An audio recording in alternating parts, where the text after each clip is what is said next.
Olá, meu irmão, minha irmã, seja bem-vindo mais uma vez ao canal Glória a Vós, Senhor. Hoje, prepare-se para um mergulho profundo na alma da oração e no poder da fidelidade a Deus. Frei Jorge da Paz nos conta uma jornada transformadora, inspirada nos exemplos de São Francisco de Assis e nas profecias do Antigo Testamento, revelando segredos espirituais capazes de mudar destinos pessoais e de toda uma nação. Você vai descobrir porque São Francisco considerava cada momento de oração como uma chuva de bênçãos e como essa simples prática pode ser a chave para reencontrar a paz que tantos procuram. E mais, o que a profecia do profeta Jonas sobre Nínive tem a nos ensinar hoje, em um mundo tão sedento por reconciliação com Deus? Mas atenção, não é apenas uma reflexão, é um chamado à decisão. Aquele momento em que o coração se abre e algo muda para sempre. Fique até o final, porque o que você vai ouvir pode ser exatamente o que o seu coração precisa hoje. Se essa mensagem tocar você, é claro, curta esse vídeo, compartilhe com quem você ama e inscreva-se no canal Glória a Vós Senhor, ativando o sininho, pois só assim o YouTube avisa quando novos conteúdos abençoados forem publicados. Agora, respire fundo. Entregue-se à escuta e permita que a palavra viva de Deus transforme você. Fique comigo. Glória a vós, Senhor.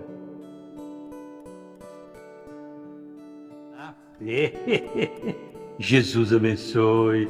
Eu aqui lhes desejo toda a paz e todo bem. E olha que paz e bem não é somente uma saudação. Muito mais do que isso, é um convite àquela espiritualidade que poderá transformar as 24 horas do nosso dia em 24 horas de felicidade. É isso mesmo que eu desejo a você, que você passe as 24 horas do seu dia somente vivendo em paz e que você passe as 24 horas do seu dia somente fazendo o bem. E esse é um princípio que foi para São Francisco uma regra de vida. São Francisco não permitia que circunstância alguma viesse lhe roubar a paz, assim como também exigia de si mesmo o propósito de nunca perder um instante sequer sem que estivesse vivendo na alegria do fazer o bem. Por exemplo, São Francisco descobriu que para viver em paz era de suma importância praticar bem aquilo que Jesus ensinava no seu Evangelho. É preciso orar sempre, sem jamais deixar de fazê-lo. É Lucas 18, versículo 1. São Francisco entendeu esse ensinamento de Jesus como um convite para conquistar aquela paz interior que ele ainda desconhecia. Por isso, desde o dia em que São Francisco leu este versículo, São Francisco tomou esta decisão. Desde esse dia, decidiu orar sempre, sem jamais deixar de fazê-lo. E você sabe de uma coisa? Deus continua esperando que eu e que você, todos nós, saibamos aceitar este mesmo convite. Fica aí a lembrança do versículo. Deus permita que este versículo faça ressonância no seu coração e também no meu coração. Guarde bem. Eu vou guardar. É Lucas 18, versículo 1. E olha a autoridade. Foi Jesus quem disse estas palavras. É preciso orar sempre, sem jamais deixar de fazê-lo. Você que está me vendo, ouvindo, me escutando, você compreendeu? Orar sempre, sem jamais deixar de fazê-lo. Lucas 18, versículo 1. Olha, foi Jesus quem disse isso.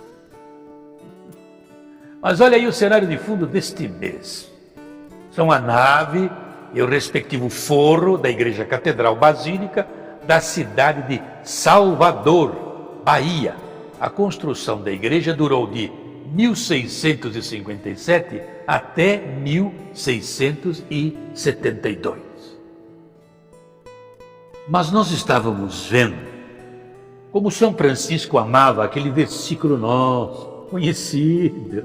É Lucas 18, versículo 1. Muito conhecido entre o povo de Deus.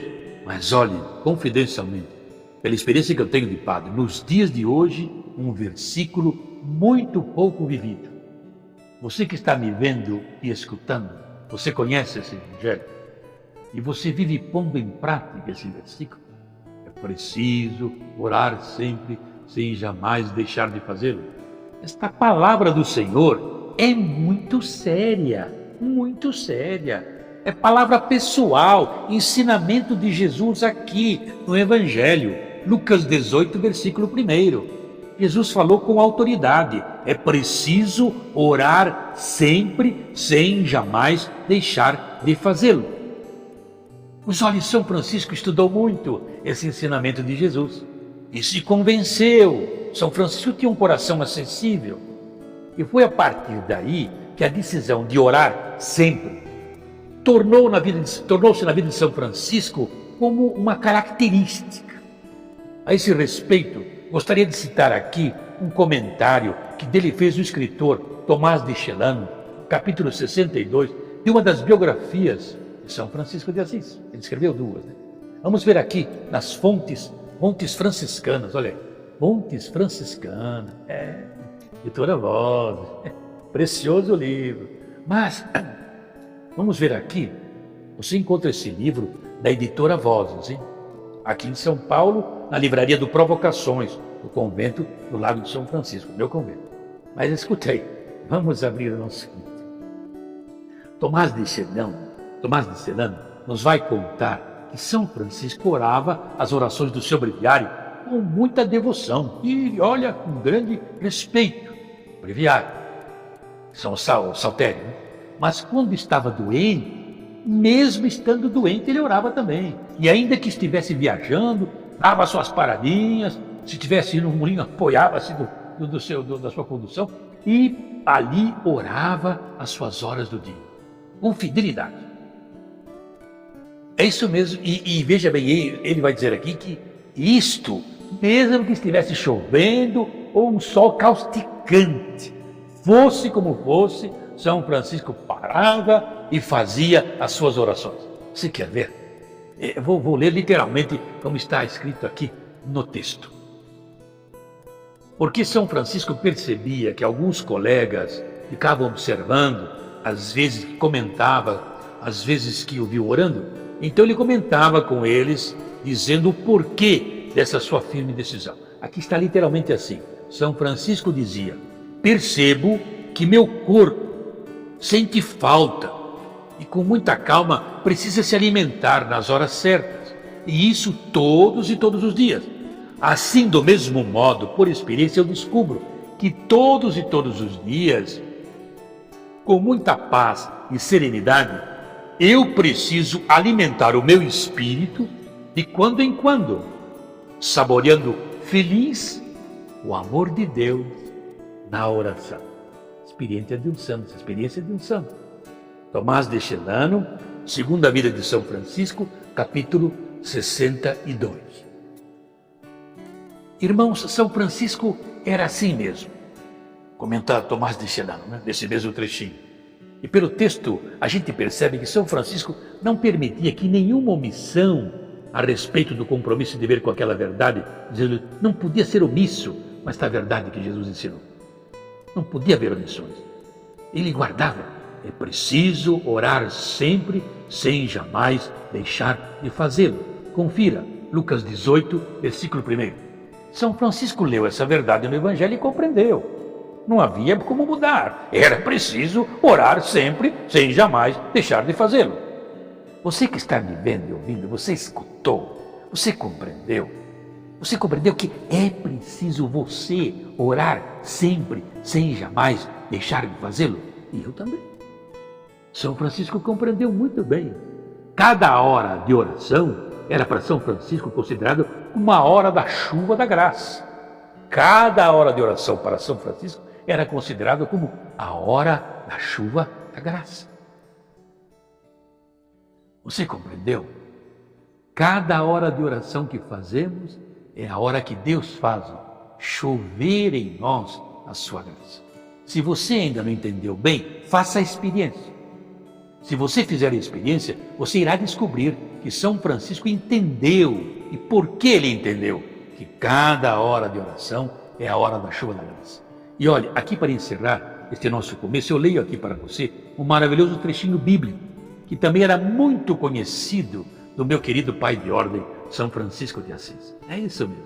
A Bíblia era tudo, olha, a Bíblia era tudo para São Francisco. Tudo que São Francisco decidiu foram decisões fundamentadas nas palavras que ele meditou aqui, na palavra do Senhor. Muitos companheiros contemporâneos de São Francisco teriam chamado este versículo bíblico que eu vou ler como sendo o versículo de São Francisco de Assis. Teriam chamado. Tenho certeza que você vai gostar de ouvir. Você quer ver? Escute só. É o versículo de São Francisco de Assis. Vamos abrir aqui a nossa Bíblia. É Eclesiástico 18, versículo 22. Observe, diz assim, que coisa alguma te impeça de orar sempre. Que coisa alguma te impeça de orar sempre. Eclesiástico 18, versículo 22. Eclesiástico 18, versículo 22. Cá entre nós, é bem a cara de São Francisco, não é? Que coisa alguma te impeça de orar sempre. Eu fico imaginando o que São Francisco decidiu quando leu este versículo. Você já imaginou? Responsável que ele era diante da palavra do Senhor. Perceba como esta palavra provoca uma decisão. Esta palavra provoca uma decisão. Que coisa alguma te impeça de orar sempre. Autoridade do Espírito Santo. Você compreende? Provoca ou não provoca uma decisão? Então que não fique só na provocação. Esta é a hora da minha decisão, é a hora da sua decisão. Você é que sabe. São Francisco tinha ou não tinha razão de querer ser um homem de oração. São Francisco era um homem maravilhado com a palavra do Senhor. E este versículo me encantou. Este versículo foi para São Francisco uma coisa muito amada. Era a palavra do Senhor dizendo que coisa alguma te impeça de orar sempre. Você percebe como tinha razão aqueles que chamavam este versículo de o versículo de São Francisco? Toda a vida espiritual de São Francisco, todo o seu caminho interior, estava cercada da prudência, está retratada neste versículo. Você que está me escutando, você compreende? São Francisco tinha certeza que este versículo era a máxima sabedoria. E por tal razão, por quantas e quantas vezes São Francisco teria repetido este versículo. Você que está me vendo e ouvindo, você já decorou, registre, escreva, anote. Eclesiástico 18, 22. Que coisa alguma te impeça de orar sempre. Eclesiástico 18, versículo 22. Hoje, depois de tantos fracassos do meu caminho, hoje, cada vez mais eu compreendo que a lembrança desta sabedoria também deve ser por nós muitas e muitas vezes repetida, até registrada lá no profundo do nosso inconsciente. Eclesiástico 18, versículo 22.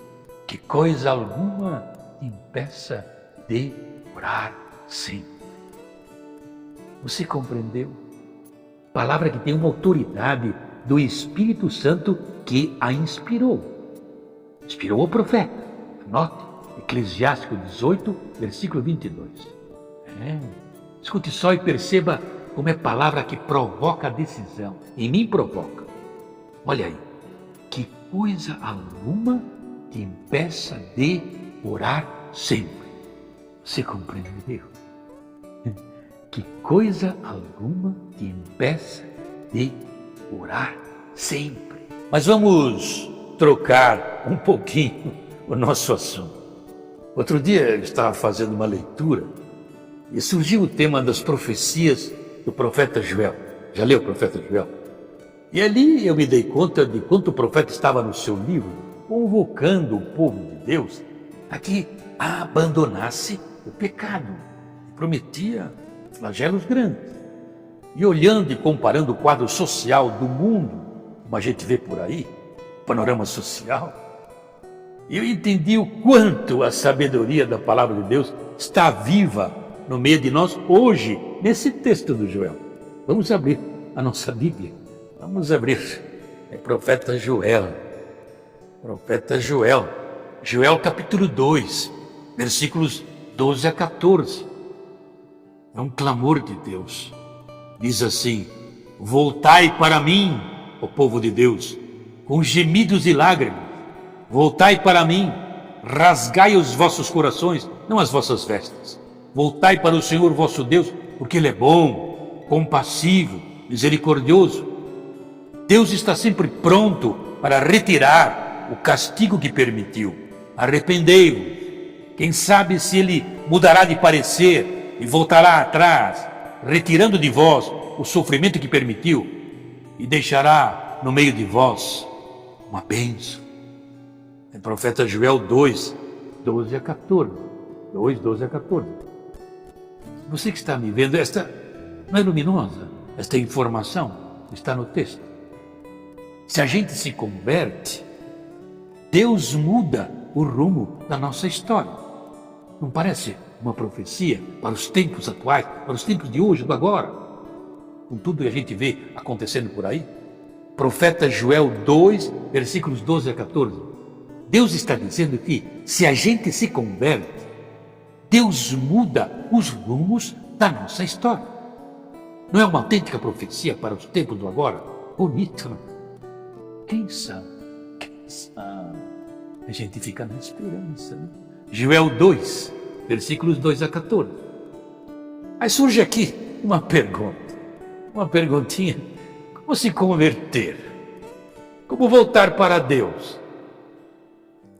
Então eu me lembro de Nínive, aquela nação que vivia no pecado. E Deus tomara uma decisão a respeito de Nínive, a nação pecadora.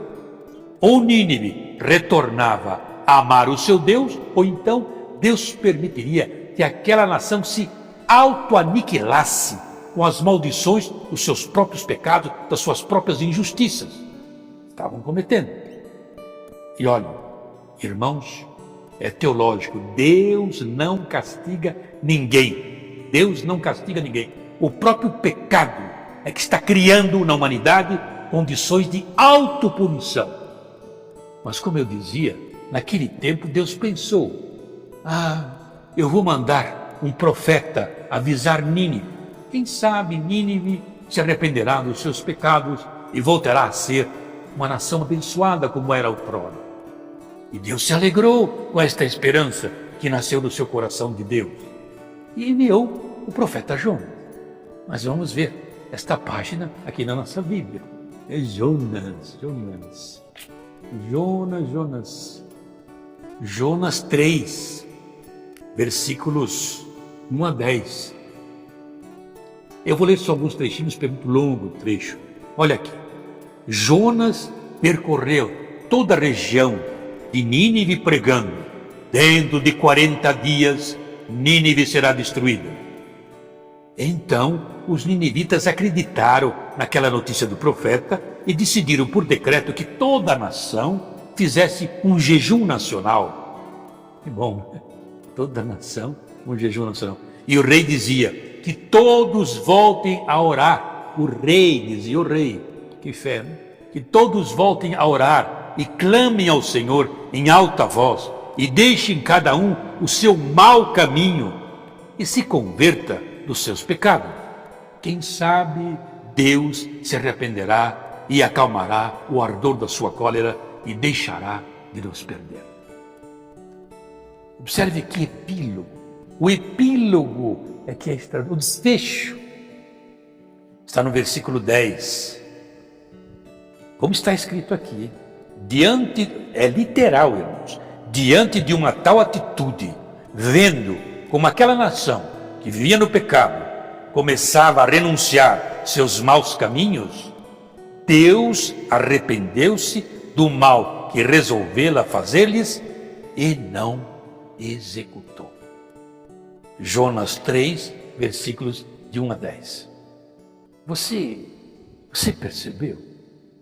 Nínive aceitou a profecia de Jonas. E porque aceitou, decidiu começar outra vez.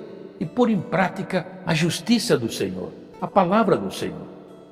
E Nínive voltou à oração, Nínive clamou a Deus, e assim foi, orando, e até jejuando. Nínive conseguiu abandonar a sua vida de pecado, aquela vida de pecado em que vivia injusta, e daí aconteceu que Deus também voltou atrás, retirando o decreto do sofrimento que ele iria permitir que acontecesse àquela nação. E derramou no meio dos ninivitas uma nova bênção. Que bonito! Não é notável a misericórdia de Deus? Ele só quer uma coisa, que nosso coração se converta. Onde Deus encontra, irmãozinhos, um arrependimento sincero e um retorno à fidelidade, Deus faz nascer de novo uma santa felicidade. E é nesse momento feliz de uma nação que se converte que o profeta Davi também descreveu, num dos poemas que estão escritos nos versículos do seu salmo, que ele compôs, ele descreveu um poema patriótico. Vamos ver na Bíblia, vamos ver aqui. É Salmo 32, 2 versículos, versículo 10, versículo 11. Salmo 32, versículo 10, versículo 11. No versículo 10 diz assim: o Senhor desfaz os planos daquela nação que vive em pecado. Deus desfaz os planos da injustiça. Mas também no versículo 11 diz: feliz a nação que assume Deus como o seu Senhor. Não é bonito? Feliz a nação que assume Deus como o seu Senhor. Salmo 32, versículos 10 e 11. O Senhor desfaz os planos de uma nação que vive no pecado, mas em contrapartida faz nascer a felicidade dentro daquela nação que o assume como seu Deus e como seu Senhor. Que bom se a gente encontrasse esse caminho, não é? Seria bom se esse versículo fosse escrito assim: o Brasil é feliz porque é uma nação que assumiu Deus como seu Senhor. Salmo 32, versículo 11. Isto é uma coisa que o coração de Deus sempre está aguardando como esperança. Deus ama o meu Brasil, ordem e progresso, terra de Santa Cruz. E olha aí o Salmo de novo: feliz a nação que assumiu Deus como seu Senhor. Salmo 32, versículo 11. Feliz a nação que assumiu Deus como seu Senhor. Amém.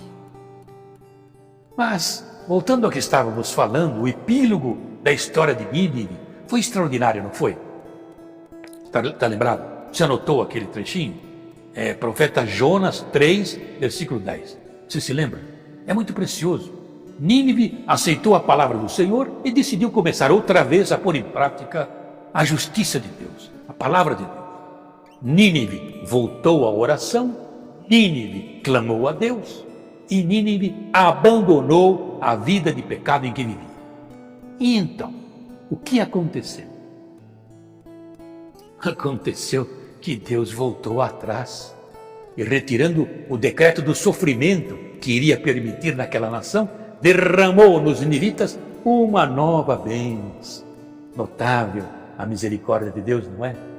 Onde Deus encontra um sincero arrependimento e um honrado retorno à fidelidade aos seus mandamentos, Deus faz nascer de novo a felicidade naquela nação. O profeta Davi estava muito inspirado quando salmodiou aquele versículo de nacionalidade, né? Versículo de nacionalidade, versículo patriótico. Salmo 32, versículo 11. Feliz a nação que assumiu Deus como seu Senhor. Você já memorizou? Não é notável? Feliz a nação que assumiu Deus como meu Senhor. A gente permanece na esperança. Amém. Agora, fique aí com a mensagem de Nossa Senhora. Queridos filhos, hoje mais uma vez eu os convido à oração. Filhinhos, a oração pode operar milagres. Quando vocês estiverem cansados e doentes e vocês não souberem mais o sentido de suas vidas, Tomem o rosário e rezem. Rezem até que a oração se transforme para vocês num alegre encontro com seu Salvador. Eu estou com vocês, filhinhos. Intercedo e oro por vocês. Obrigada por terem respondido ao meu chamado.